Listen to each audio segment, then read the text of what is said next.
Баярлалаа тийм ээ. Монголын ард түмний сэхэл зөөхөнд хоногчсон харан хамтлагийн гайхамшигтай дуунууд, шин залгуугийн дуу хоолой, шин хөгжмийн найруулга, шин өнгөйсаар авдрын од гүйцэтгэлийн тайснаас өнөөдрийн талбайд хүрэлцэн ирсэн эрхэм үзэгчид та бүхэнд хүрч байгаа. Тийм ээ, энэ зуны турш нийслэгчид Улаанбаатарчууд та бид энэ тайснаас найрсаг Улаанбаатар хөтөлбөрийн хүрээнд олон тоглолтуудын эзэд болсон. Тэр тоглолтуудын нэг бол өнөөдрийн энэхүү харан хамтлагт олгогдсон авдрын одон хүндэтгэлийн тоглолт юм аа.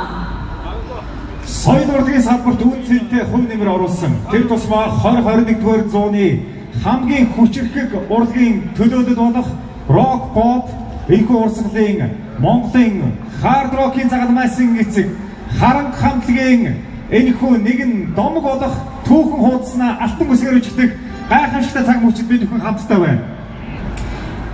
Харан хамтлагийн түүхийг өнөөдөр та бүхэнд үгээр хэлье гэвэл өнөөдөр хүрэлцэхгүй байх, үзгээр бичиж гэвэл маш олон зуун, магадгүй хэдэн мянган хуудас ном болох байх.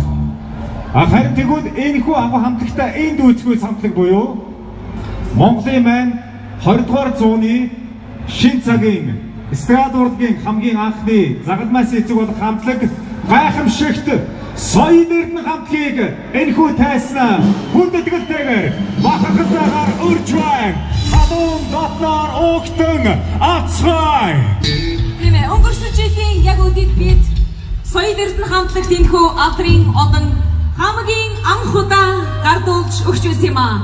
Ингээд авдрын одонгийн эзэн Монголын рок pop орчин хөгжмийн урлагийн үндэслэгч соёл эрдэнэ хамтлагийг өрж байна.